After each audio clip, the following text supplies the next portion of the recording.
This is Jakob, producer of Lowdown on Low-Code. Here to kick things off are your hosts, Rob Koplowitz and Ryan Duguid.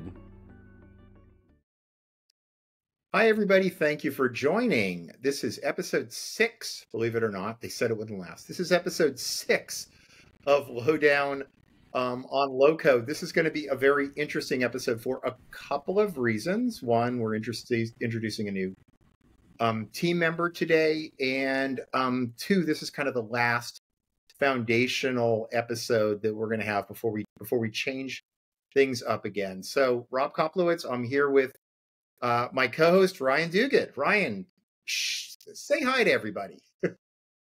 Yeah, great to be here today, Rob, and trying to put things out in the background. So we've got a little bit of personality going on here. For those of you who are into road biking, hopefully you can appreciate the Pinarello in the background.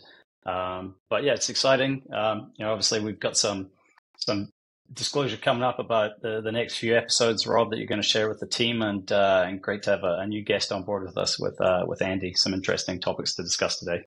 Yeah, so a couple quick comments here. So thing number one, we've been accused of being too organic, right? Which, we don't know what we're doing, guys. So bear with us. I listened to an episode of SmartList yesterday, which is the huge podcast with Jason Bateman and Will Arnett and Sean Hayes. And Will and Sean didn't show up, so Jason started the show by talking about stone fruit and his love of stone fruit. So we're not the only ones that kind of are on the organic side. I mentioned that this is a bit of a pivot for us in terms of where we're going, and I think things are going to get kind of interesting going forward. So we're not entirely organic. Ryan and I have been very planful in terms of what we wanted to get out on this podcast before we ever entertain the idea of bringing on a vendor. So, we've talked about the origins of this space. We've talked about evaluative research and how to use that in this space. We had Jessica de Oliveira on to talk about hiring low-code developers. We've talked about design, the importance of design with Andrew Hogan of Figma. So these were all things that we wanted to have on the table. We talked about low code versus no code with Burley Kawasaki. And now we feel like there's sort of been enough information that's gone out that we can start to think about, about how the vendors fit into this space. And so we want to announce that, we have a number of vendors lined up, but we've chosen the first 3 that we're going to kick off on over the course of the next few weeks. And we're really super excited about the 3 that we're starting with, because we think they represent a really interesting cross section of high value vendors in the space. So, we'll get to this, more obviously as we go on. But the first 3 are going to be Appian. Malcolm Ross, their senior vice president of strategy, is going to come on. Appian's really interesting. They were, somebody we would have thought as a BPM vendor, who rebranded and became a low-code vendor as part of their IPO, and have been, very, very successful as part of that. The second one is Nick Ford, who's the chief growth officer at Mendix. Obviously, we've heard about Mendix a lot during the course of the podcast, but started out as low-code and grew as a low-code vendor. The third is actually very exciting, and I was really excited to get this one. Jakob Freund, the founder and CEO of Camunda, is coming on and represents, I think, a very different value proposition than most of the others in the space. Just this profound adherence and belief in orchestration, in open source, in open standards. So 3 very interesting vendors with different value propositions. But how big is this market, right? That's sort of the question that that a lot of folks are interested in. And that brings us to our next guest and new team member at Analysis.tech, Andy Bartels. So Andy was the chief economist with Forrester, which is highly relevant to the space here. Andy also spent quite a bit of time with American Express. Andy was also part of the Carter administration as an economist. He has a PhD from Johns Hopkins, please welcome Andy Bartels. Thanks, Rob. You went a little overboard there with all that history, but no, anyway. what was? Yeah, I'm happy to be here. Rob and John been very good friends, good colleagues from Forrester for many years, and along with them, I've been retired, but we've also been figuring out, well, retirement is fine, but it's getting a little bit boring. So I'm going to do this a little bit more interesting, just to keep our feet, our fingers in the pot. So, as Rob indicated, one of my major roles at Forrester was to do tech market forecasting and sizing. But that also went hand in hand with my coverage of a specific software category, what we called e-purchasing software. Procurement, sourcing, contract management. There's a whole cluster of software category there. So I know both how to size the market overall, but also how to size specific segments of the software market. So in terms of sizing, this was something that, to be honest, I didn't feel Forrester analysts did enough, but it's a fairly straightforward exercise.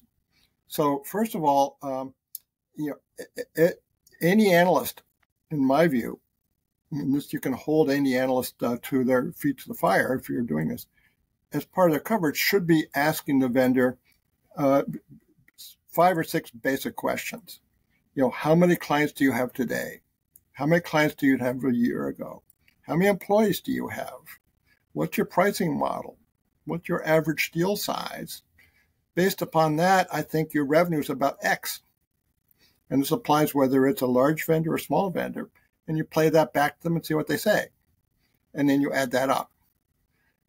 So the way that I would approach the size of this market, back in the day at Forrester, we actually had a line in my global forecast for software that was for digital process automation. And there's a number, if you want to dig up it, you can go back and find it. But obviously that past history, we have to do it fresh. So the way I'd size a market like this is as follows. You're basically talking about 4 types of vendors. The first category is the easiest. These are vendors who specialize in the market and are public. The obvious one in this case is Appian. You can go to their 10Ks, their annual reports. You can get a number for that. You can build that out, and you can look at the forecast of that. Again, forecast for a vendor like Appian, if you go to, let's say, Yahoo Finance, you'll find the forecast that of earnings that the equity analysts who track it do that. So that's just the foundation part of it. The second part of it is the small vendors who are not public. Here, if you're happen to be talking with them directly, you can ask those questions I mentioned. If you're not talking to them, you can go to LinkedIn and look up how many employees they have.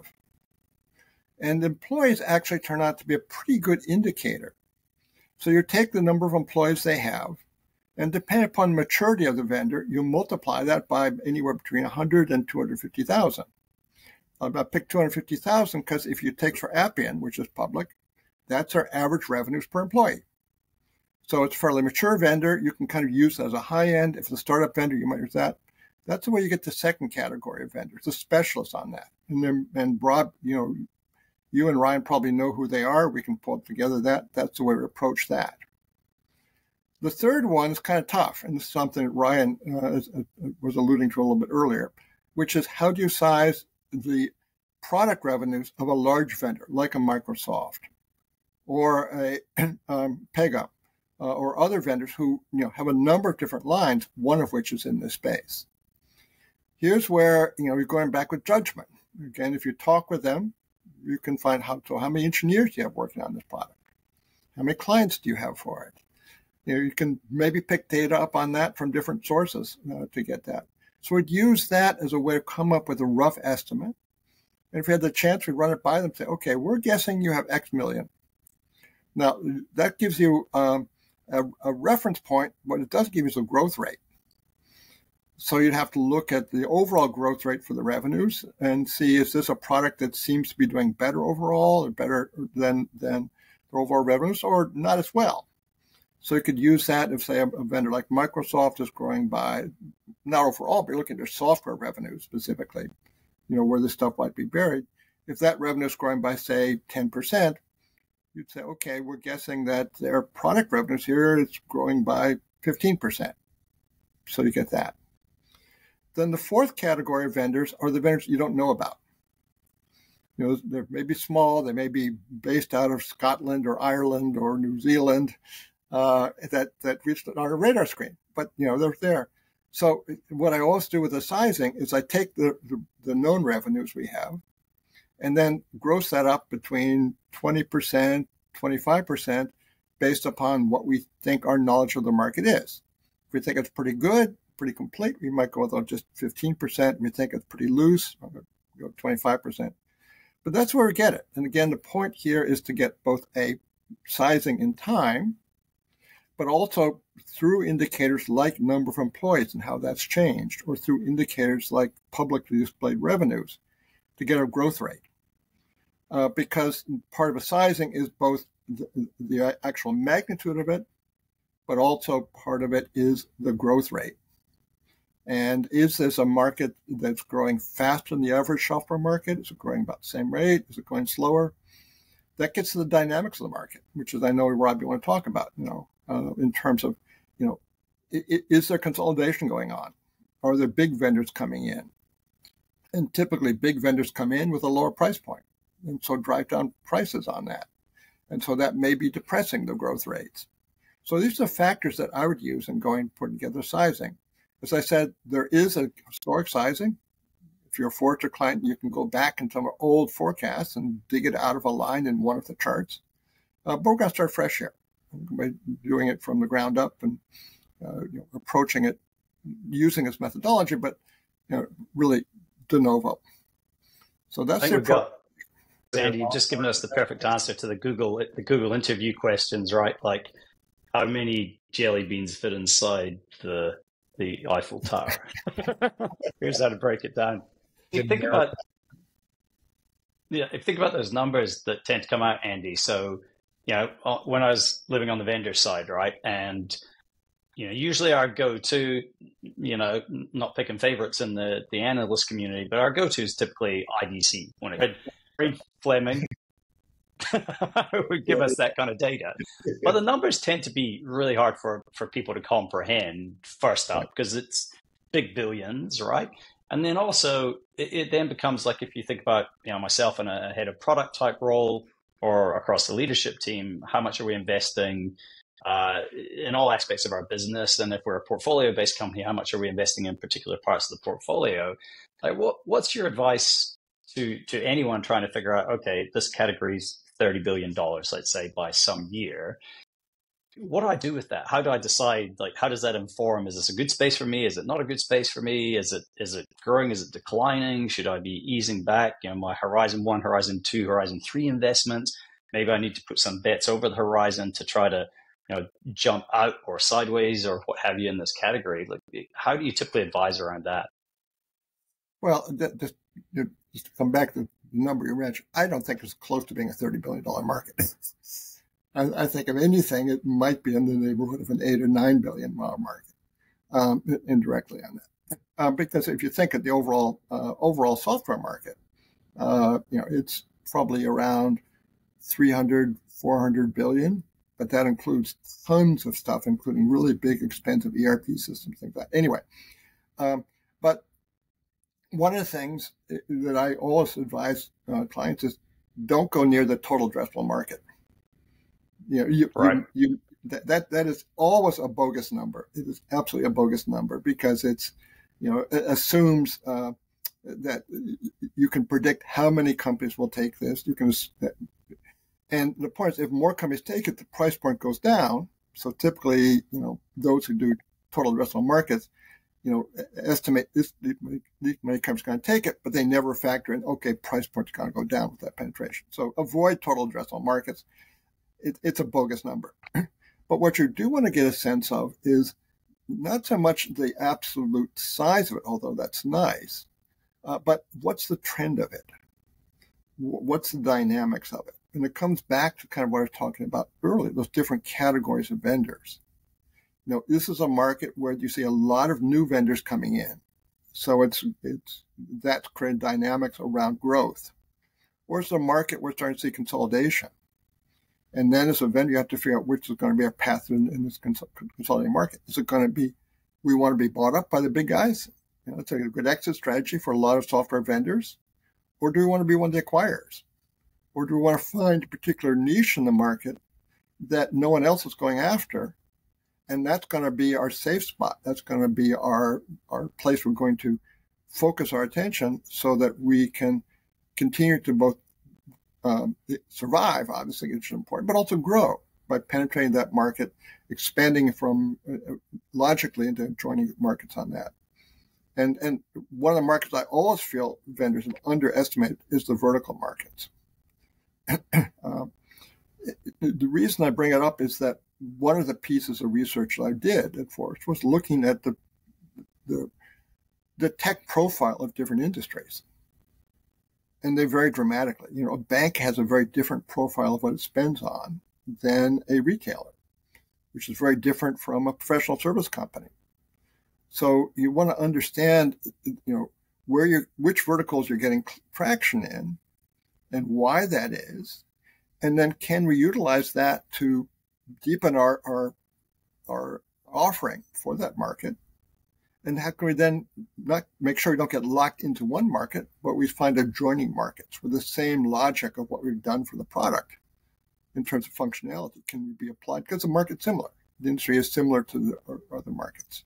So the way I would utilize these numbers is as a way of just understanding the dynamics, understanding what's been taken, what has not been taken, where's the untapped markets, segments, and going after those. So let me against each other for a moment, if that's okay. I want to pit the economist against the pragmatist here for a quick moment. So it is a market that's growing. We think it's a market that's important. It is a market where, there are vendors. We mentioned Pega, we mentioned Appian, OutSystems, Mendix. These are well-established vendors. They're doing well. We've got Microsoft flexing its muscles in this market. We've got ServiceNow. We've got Oracle making a lot of noise. I mean, it's huge, right? So, some of these vendors are in a rather powerful space to kind of adjust the market growth, and then there's 116 vendors that Reimer and I tracked as sort of a long tail of vendors in this space in DPA and low code, and not everybody survives, right? So I'm wearing my Novell GroupWise T-shirt. So we've got an economist and we've got a product person. So Andy, there's an old joke about, there's a chemist and an engineer and an economist are trapped on a desert island, and a crate of canned foods washes up, and the chemist says we can expose them to the elements, and right before the elements make the food go bad, we can pry it open. And the engineer says, I could drop a coconut from this high, it will open the can without destroying the food. And the economist says, why are you making this so difficult? Why don't we just assume a can opener? So, Ryan, Andy pulls up this idea of, well, we'll just go vertical. We're a platform company. We have, don't have unlimited R&D, don't have unlimited SME. How hard is that to do, to change your business model in that way? Yeah, it's an interesting one, right?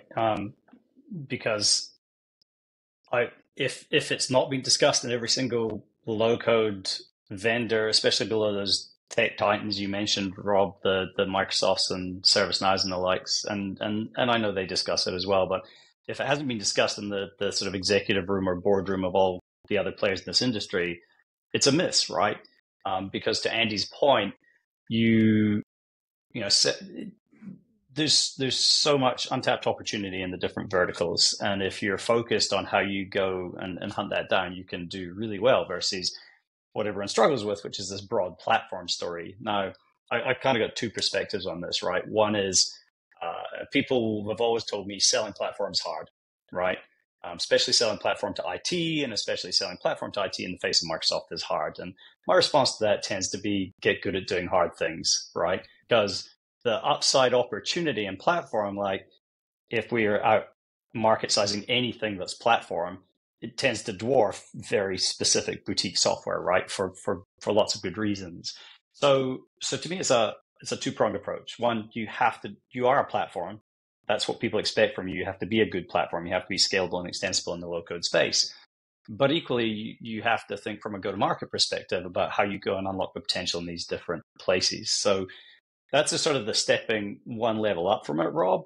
In the details of it, what gets interesting from a product perspective is to say, okay, go-to-market's fine, right? So I'm going to have sellers that can go talk. Let's take banking example that you gave, Andy. You've got sellers who are going to go sell into banking. They've been in banking. They've got domain expertise there. They've got credibility with the buyer on the other side. Check. I go to my marketing team and I said, I have people here in marketing who are used to creating collateral for that type of buyer and ideal customer profile. Check. Fantastic. Now I start coming back into product management, UX engineering, and ask, do I have that expertise?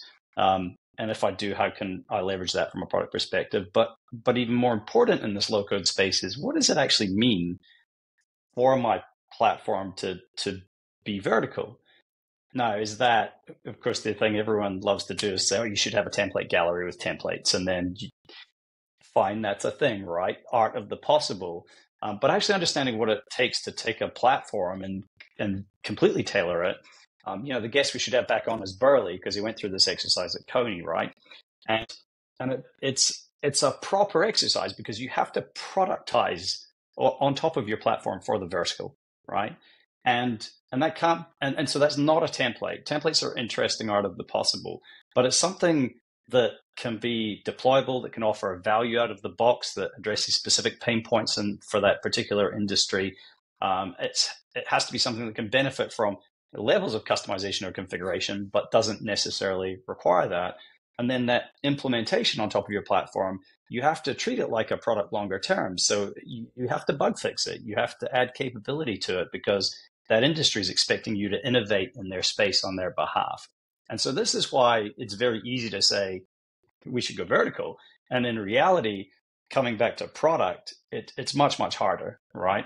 And then you have to think about, okay, are you just going to do that one vertical, or is this a strategy that says we're going to pick off verticals over time as we figure out how that motion works, how we can scale that, and when we've potentially tapped out a particular vertical? So I'll ask you, hang on just a second. I have a question for both of you then, if that's okay. What role does the investor play in this conversation, right? Because if I focus on a niche, I'm probably not really fulfilling that, that initial estimate of what this company would be worth as a platform company before it got so crowded, right? So I'm going to focus on construction in Europe. And we've got a company, I think, that does that extraordinarily well, but I don't think that it's for pharma. We've mentioned them a number of times.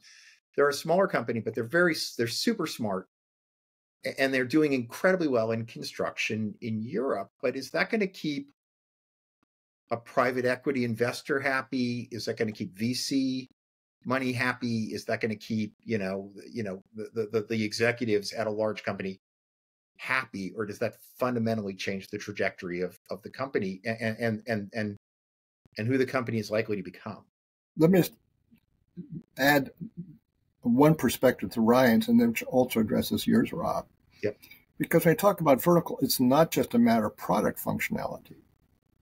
It's also a matter of partners, of consultants, and you can keep basically the same product but add some specific functionality. But if you recognize that, look, if we get, let's say, B of A as a client, then the odds of we're getting Citi as a client just went up. Because Citi's going to, they're competitors, but they also look at each other and say, oh, gee, if B of A is using that, we ought to look at that. So vertical is partly a sales strategy, which VCs will tend to like because that means you're leveraging your ones. It's also a partner strategy because it might mean that we want to go after a partner, an SI, who's strong in that vertical, who has that relationship with Citi because they work already, who will get you in the door in addition to the fact you've got B of A. So you can satisfy the VCs, I think, or the investors by explaining how a vertical strategy is only partly a product, how it's a go-to-market strategy and how that leverages and gets you sales channels, gets you partners that get you there. But there's also, as I was saying, you want to avoid the vertical trap. So every time you pick a vertical, you also want to be thinking about what's the adjoining verticals that we can take this in. If we have banking, then we get securities. If we've got securities, we can maybe get insurance. So you can use that, again, with your investors, lay out the strategy. We want to avoid that being pigeonholed in one. We want to get good at it. But we've got this whole strategy that says we're going to leapfrog from this one to that one to that one over time. And that roadmap is what will keep your investors happy in principle. Obviously, execution matters. Then they'll say, well, nice strategy, but not executing. But I think there's a way you can avoid a vertical trap and use it as a way to differentiate yourself, leverage your resources, leverage your partners, and make progress by doing so. So in the interest of time, because we do tend to run rather long, we'll try to be a little briefer as we go forward, as we're learning. Andy, you're going to build a market sizing model for this, right? For us, right? It's going to go out on Analysis.tech. Well, it depends upon how much interest there is. You know, if we find that that vendors just smash the like button, I think, is what we're supposed to say. Well, it's partly. I mean, it's just not a trivial exercise. You know, it would take quite a bit of work to do it, and if it's being done just for our own edification, well, probably not. But if we find that, yeah, there actually is demand for it, there's interest in it, then yeah, we'll build a market around that. Andy, but I've got to obviously leverage the knowledge of you and Rob and John, especially around the vendors, to do that. So it's not a quick exercise. It's one that will take several weeks, a couple of months to get done. Andy, let me ask a naive question, not knowing. I mean, one of the market sizings we've done on Low-Code and DPA was in fact you and I, and John Reimer and I, and you were the economist that was helping us through that. So we've done it before. Would you accept input from the vendors if they're listening and say, listen, I'm willing to give you some insights into, my company's dynamics? Is that something you do, or does that sort of stray from objectivity? Absolutely. I referenced earlier that as an analyst, those are the questions I would ask in a vendor briefing. Would be, how many clients you got? How many clients do you have for a year ago? How many employees do you have focused on this? Yeah, if there are vendors who are willing to, have that kind of briefing with me, I absolutely would leverage that. I think, Rob, one of the other ones on that front is, and Andy, you just talked about this, right? The channel vis-a-vis going vertical, right? Channel's a massive part of this. Low-code apps don't build themselves. And a dirty little secret, a lot of low-code apps are built by in-house IT. When in-house IT can't scale, a lot of the times they go to system integrator partners. Yes, there's a lot of business ops people, a lot of enthusiastic low-coders in the line of business that get things done. But that side of it's massive, right? And so I think, Rob, one of the interesting points here would be to get an SI perspective. I always like to bucket it the way we did at Microsoft, the regular SI, the national system integrator, the global SIs, the big heavy hitters, to get their perspective. And because typically we're looking, like at Nintex, we always looked at the ratio, right? What's their services to license ratio? And oftentimes it's quite a significant multiple. And I think that's one of the misses in this industry in particular, is people often talk about kind of what the vendor capacity is and the spend there, as opposed to, okay, there's 2 to 3x that spend in the services world. How many dollars are going around this? And then playing that out a bit further, how many employees are actually doing this, and what's that sort of fully loaded headcount cost for the employees that are doing this? It'd be interesting to try to capture some of that as we go on this journey as well.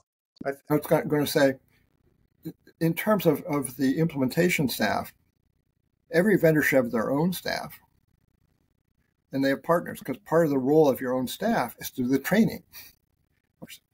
And that's a scaling issue. You can only train your partners so quickly if you've got people of your own staff doing it, then they're not doing implementations themselves. So you have to pull people off who are doing your own development, do the training for your partners means that you're hoping to get the partners up. So it's a juggling act as well of how the timing of bringing partners on, where you bring them on, and how you work that. Yeah. Cool. So we do have a couple that are scheduled to come on, have agreed to come on. One is a large global SI, and one is a smaller boutique firm who's got really solid grounding in both DPA and now Low-Code. So these are things we can explore going forward. Any last thoughts, Ryan, Andy? Start with Andy. Any kind of things we should leave here closing out? No, I think we covered everything. I just want to say I'm delighted to be working with you guys. I think it's going to be fun. Delighted you're working with us. Ryan, final thoughts? Yeah, I think, I'd just say, obviously what's really fascinating about this type of exercise is there's so much in it for so many people, right? This landscape is made up of a bunch of people who are having to buy and make decisions around what they buy in this larger category and the subcategories within it. And so for them to understand how big this market is and how much their, peers and or competitors are spending is an interesting dimension to this. I think for the partners, system integrators, how much can they bank on this category in terms of, filling their pipeline for opportunity for the people? The vendor side of it, how big is this? Where is it going? What does it all mean?